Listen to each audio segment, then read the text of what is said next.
history, which I believe yung SPA na in-issue nyo before does not cover. Do what? He's looking for a detailed transaction history and a waiver addressed to the Ombudsman and AMLAC. Ganito yan eh. If Trillanes wants to find something of fault in me, tell him, go somewhere else and fly a kite. In the same manner that if you want to get evidence, do not get it from my mouth. You must be stupid, even if it is true or false. Bakit kita give you the pleasure? Kung gusto siya maghanap siya. Bakit niya ako damahin? Ako, I had to go to lengths of mga pakiusap sa mga kontak. Thank you, sir. And I think if I were not the president, I would not be able to get that.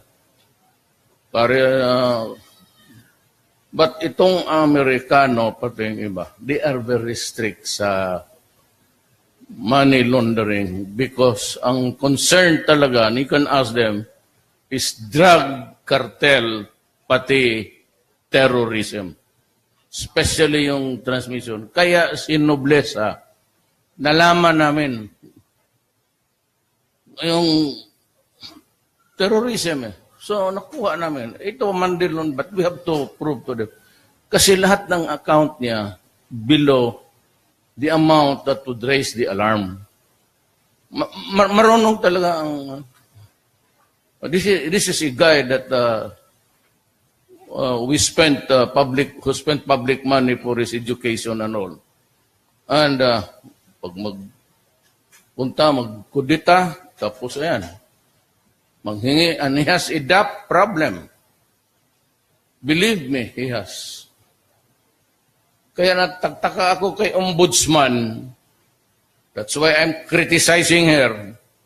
Why are you so selective?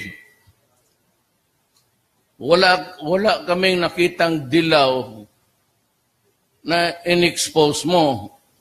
The last victim na ano ninyo dyan sa partisanship was Senator Honasan, Gringo. Thank you, sir. Okay. Pia Gutierrez of ABS-CBN. Hi, sir. Good evening. Sir, the Congress approved the 1,000 peso budget for the Commission on Human Rights. First, I just want to get your reaction, sir. And also just want to know if this is your direct order to the majority. No, he had it coming. Kindly sit down. It could be a lengthy explanation. Ganito yan eh. Ito si GASCON, palimbasa, pro-dilaw talaga. He opens his mouth in a most inappropriate way. And he conducts the business of being CHR. Walang alam. Yan, galit ang mga congressman. Wala akong ano sa kanya, bigyan mo yan ng budget for all I care kung anong gusto niya investigahan. When you are an investigating agency and you are empowered to investigate and to prosecute recommendation, itong gagong GASCON na to, nakikialam pa doon during the incident. Huwag kang pumasok dyan. Palibasa nga hindi nga abogado ang tuntok. Pag may magpadala ng investigador, at pati siya pumupunta, then there will be a time na yung resulta ng investigation sa baba, papasok yan sa opisina mo, mga report ng mga investigador mo. Then, wala ka ng, because you have already conclude na mayroong violation dito, ganon. Ang gawain mo, maghintay sila. They cannot just investigate. Wala naman silang prosecutorial power. Pantayan nila lang yung police, tignan nila, decollate, ipunin. Then they make a study and then they file the appropriate recommendation. Pero kung makihalo ka doon sa police, pakipagkalkal ka rin, Then pagdating doon sa opisina mo, there is a foregone conclusion already. How are you supposed to be neutral? Ikaw na yung police, ikaw pa yung fiscal. Tapos when you decide to prosecute, ikaw yung judge. Kaya yan na bara. Ang ibig sabihin, tunto. Palibasa nga, hindi nga abogado. And if you are not sure of yourself or where you stand, you might as well just maybe shut up. Ngayon yung 1,000 na binigay lang ng Congress opisina niya kasi galit ang Congress sa kanya. Pero ako naman, since it is really an organ of government, it's a constitution, maybe someday they might review their decision. Ako naman, I'm not here to destroy institutions. Pero galit yung pagkaganon, ibig sabihin, napika yung lokat Marawi. Day 2, how do you pronounce it? Day 2? Day 2. Nag-issue na agad ng statement nang papapabad sila ng human rights investigator. Kaya talaga ako napika nitong putang inan to. Kung gusto mo makita kita, masampal kita. You know, because the human rights will not investigate the MAOTE or the ISIS. The Human Rights Commission is geared to investigate government abuses and mistakes, shortcomings, whatever. Nagpunta na ka, ano mang investigahan niya na at doon that days, nine Marines were. Kasi sabi ko, pag makita niyo yan, sali niyo, barilin niyo yan.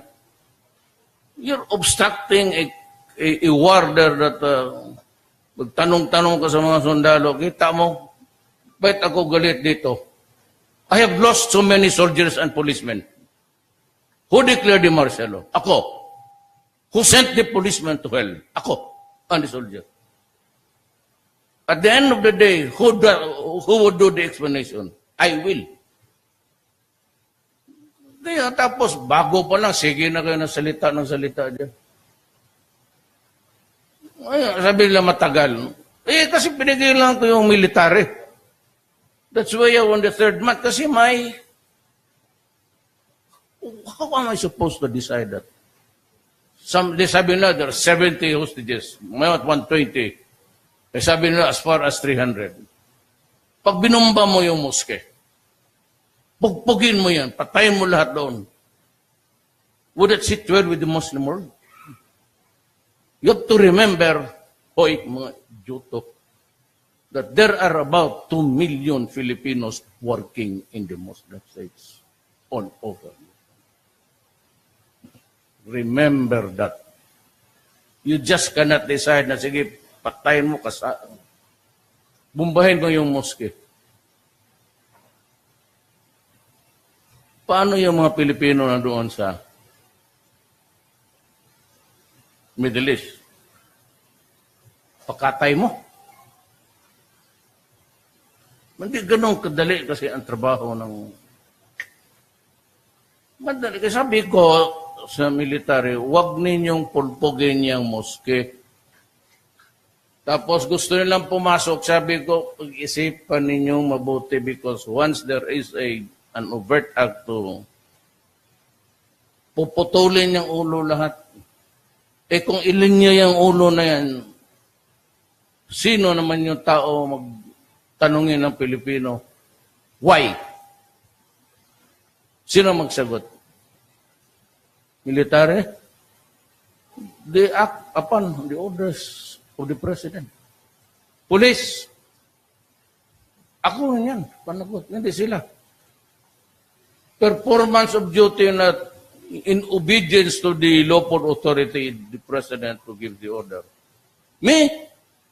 Well, my job is to protect the people and defend the nation. That's the long and short of my relationship with the military and the rest of the police and all armed forces, which includes the CAPGO, pati security. All armed forces. Armed. May armas.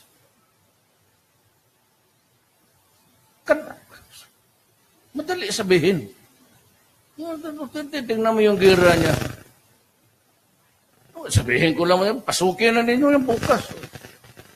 Sabi ko, maghanap kayo ng paraan. Sabi lang dito, paano ba Sabi ko, wala akong magawa niyan. Maawa kayo sa akin. Marami akong isipin na burden. Karga ko lahat yan. Ang mga kababayan natin sa labas, karga ko yan. Hindi lang dyan. It's not a simple matter of a law and order existing in Marawi. It has so many consequences and implications. Okay, next question. Leila Salaveria of Philippine Daily Inquirer. Bago ka man, ma'am, no? Hindi, sir. Hindi po. Dati ka na rin. Since June. Good evening, sir. Sir, you said last week that the killings of teenagers could be part of the plan to sabotage the police. Have you identified who these suspects are? Maybe. I'm trying to. The sabotage. Why do you have to kill a teenager? What's your purpose? What do you get? At bakit po gawain yan sa Pilipino? Na ako yung presidente. Why would I kill innocent persons? Ano ako, si Trillanes?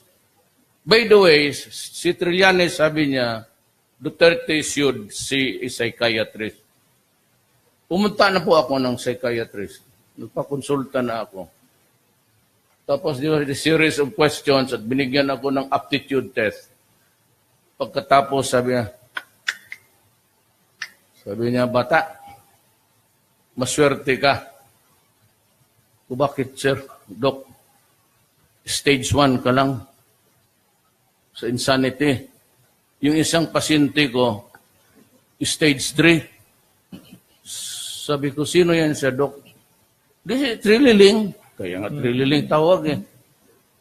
Di, sabi ko, Doc, paano ko malaman na stage 3 ako? Sabi niya, when you act like Trillanes, or what is he doing now, stage 3 ka na. So yung insanity ni Trillanes, siya may kasalanan. Sabi niya, punta ako ng psychiatrist. Nang natimingan ko, psychiatrist din pala niya. Stage 1 ka, bata. Pero maswerte ka, yung isang kliyente ko, stage 3. Sino yan, sir? Huwag ka lang magalit, ha? Sabihin ko ang pangalan. O, sige, sir. Si TRILILING. Ano? Paano ko malaman stage 3 na ako? Kung asta mo, pareho kay Trillanes ngayon, yan na yan. Stage 3 ka na. So, ay, salamat. Malayo pa pala. Sir, going back to the saboteurs, wala pa po kayong pinaghihinalaan kung sino yung behind this killing? Siyempre, hindi ko rin sabihin dito. Baka membro ko rin.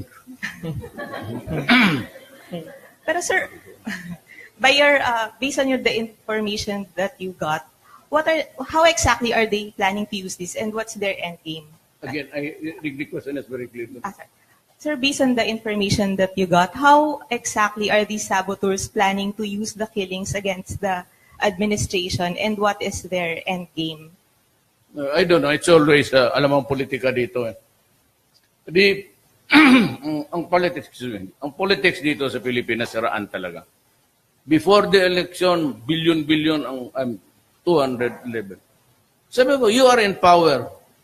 Get it from the banks. Tayo in power ngayon. Ngayon, nagpirma ako ng yung waiver.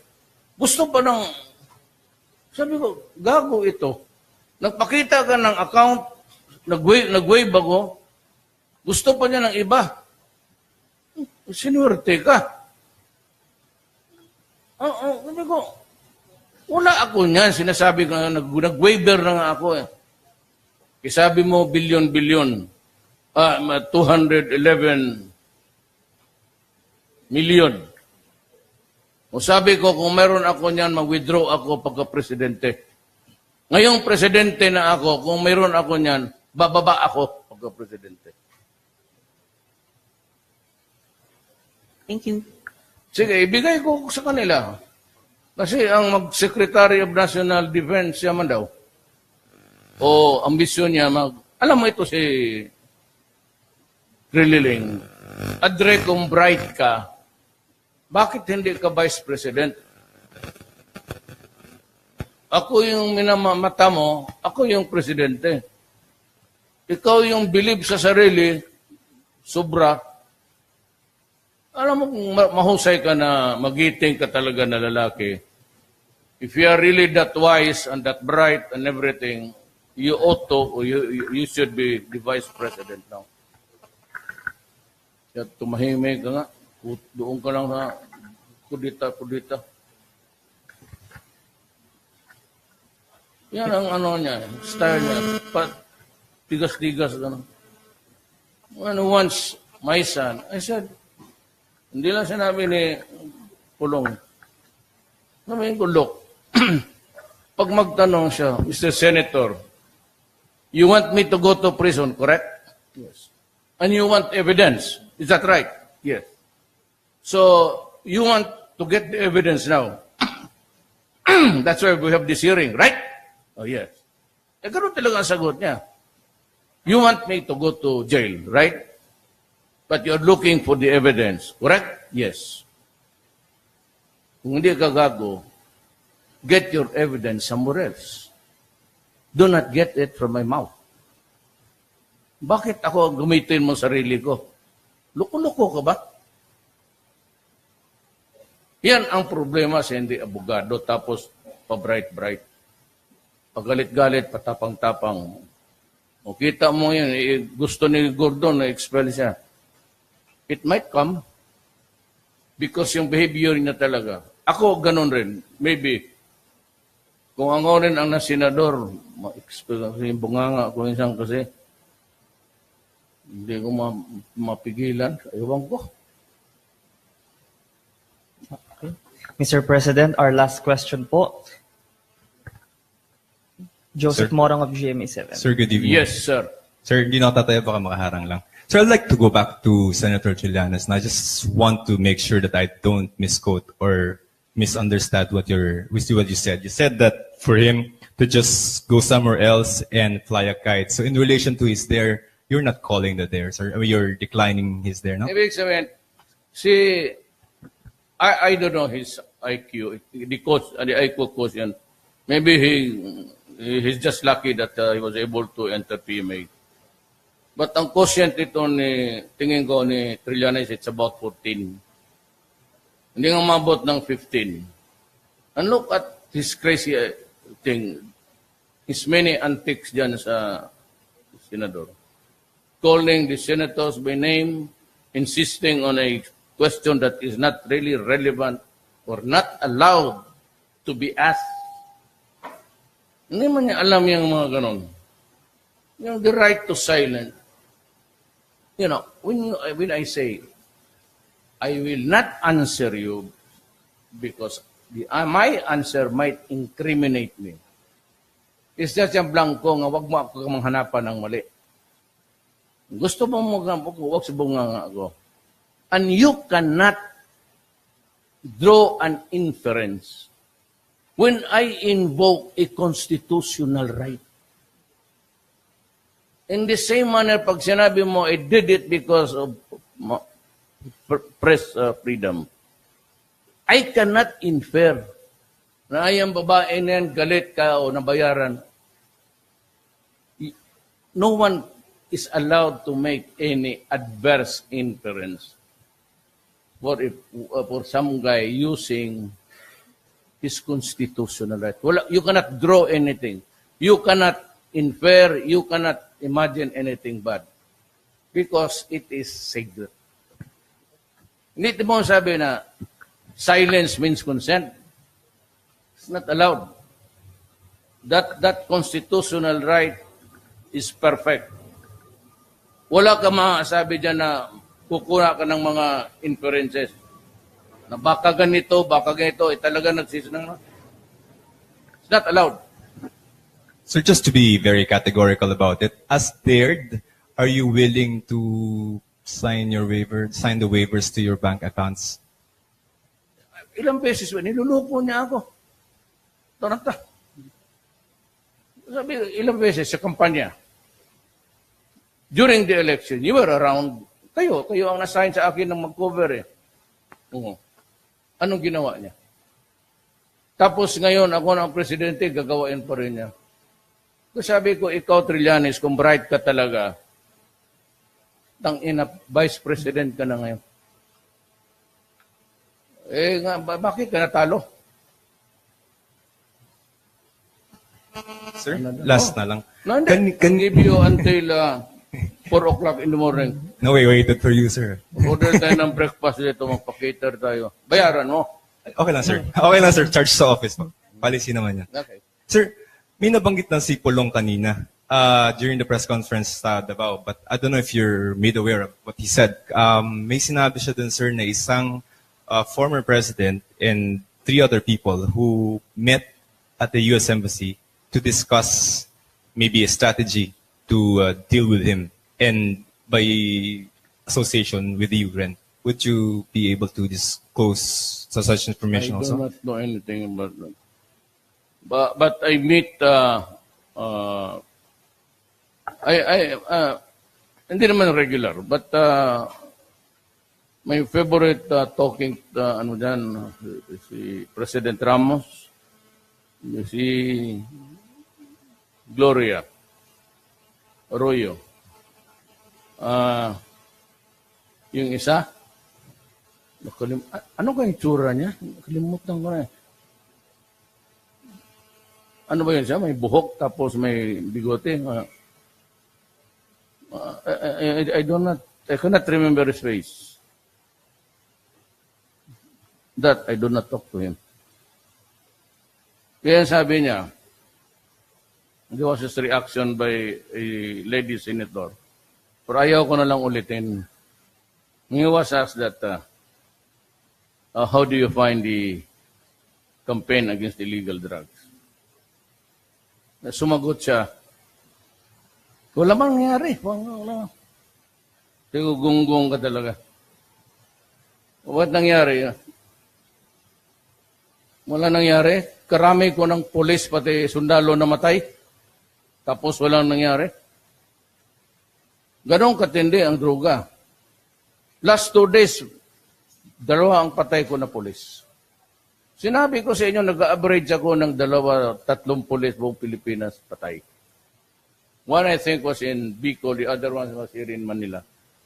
Caloocan. Na mayroon silang raid na naman doon, inunahan na sila. Tinamaan talaga sa ulo. Marawi, how did we start the war? There was this implementation of a warrant of arrest. Pagdating doon, lumaban, bakbakan na. What was the warrant? Drugs. So, yun ang plus point sa Marawi. Yun na, tuloy-tuloy na, bakbakan na. Then from a simple drug enforcement, it rumbled on to a rebellion. That forcing me to declare martial law. Ito namang isang mga left, gunggong, sinabi ko na right, this is not intended for the left because we are having talk. In deference to the talks. Ito sabi ko para lang dito sa Marawi. Nakikisali pa doon sa drama. Martial law, diktador. Kung mag-resign lang ako, kung siguro ang Vice President, si Gordon o si Mijaldia, tagal na ako nagbitaw, uwi na ako sa amin. Tapos na ako, yan lang pala ang presidente, magpirma, tapos magsakay ng lansa, matulog doon sa bahay. Kung nakita mo ninyo, pagkatapos trabaho hanggang alas 2 ng madaling araw, sakay ako ng lancha. Balik doon, maligo, tulog. Pag umaga, kain, diretso na. Yan lang pala eh. Akala ko na palasyo. Tangina, palasyo, puro kahoy. Pangalan lang yan. Ay DOJ Secretary Aguirre na mag-resign po sa pwesto matapos po yung incident. Sabi nila na May ka-text po, sir, during hearing. that is a very naive.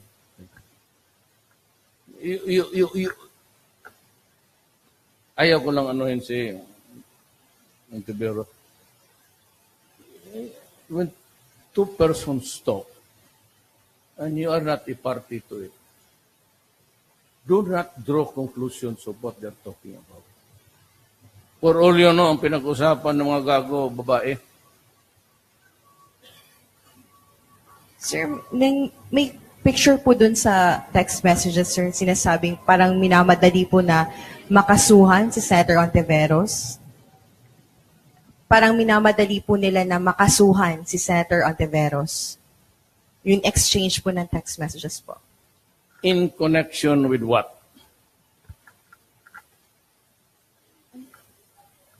Hindi na mention, sir, eh. Basta may yung ka-text niya, sir, from VACC or Congressman Paras, ang sinasabi po nila na sila po mag-file ng kaso, mamadaliin daw niya po daw. No, alam yan, ma'am. Puri talaga. Pero wala po tayong ginagawa, sir, na yung mga critics po ng administrasyon na makasuhan po sila. Masampahan po ng kaso, makulong. Sino? Senator? Yung mga, in general, sir, siya, Senator Ontiveros, sir, yes po. And other critics po ng administrasyon. Mamula talaga ang alam yan. I've been in Davao for the last 2 days. So, kasi may mga commitment din ako. I've been to Marawi the other day. Ayun, marami. Sino sa makita ko, nagputok-putukan pa doon. I think I was, beside us was a gunner sa 90RR. Sige, paputukan o. Yung mga, kasama ninyo. Ang tatapang rin. They covered us. All right. Thank you. Sir, nagkaroon po kasi ng negative. Ikaw ang gusto kong samahin sa Marawi. Ay, sir. Sir, regarding yung... Kasi kung makita ka nila, mesmerize, is that the right word? They will stop pulling the trigger and just maybe... they will put you in the... Pero just to see your face closer. Baka lalo magkagulo, sir. Sir, regarding your trip yesterday to Marawi, nagkaroon po ng negative reactions on social media ang pagpasok po ng grupo ninyo sa Grand Mosque sa loob ng main battle area. Sinabi po ng ibang Muslim na very insensitive daw po yung pagpasok ninyo na naka-boots, hindi daw po ninyo tinanggal yung inyong mga sapatos, and Asik Mocha Uson also was not wearing a hijab. Yung bintana nila for overalls ang klase. Para ka matinik. Tapos pagbanasok ka, papatitanos ka na naman. Makita ko na sa floor, may IED nga doon eh, yung pressure,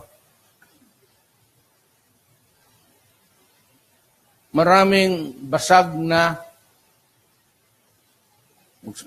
gusto magtinikling ka doon. Look, I am a grandson of a Moro lady. I know the religion, I know the culture. Huwag na kayong dyan sa Marawi. Hindi kayo lahat. Hindi ako galit sa inyo. But you guys, kayong mga maote, should take the blame for all. Ganon yan eh. He who is the cause of the cause is the cause of them all.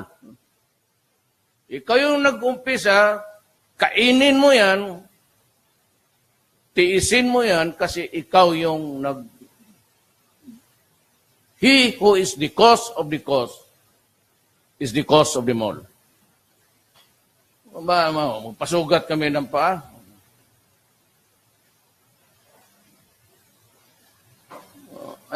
I respect Islam.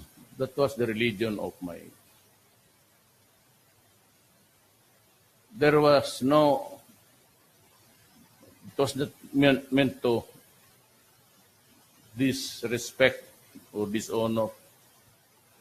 Ayaw ko lang matinik, pati yung lahat. Kasi matanda na ang pumasok, si Speron, ako, si...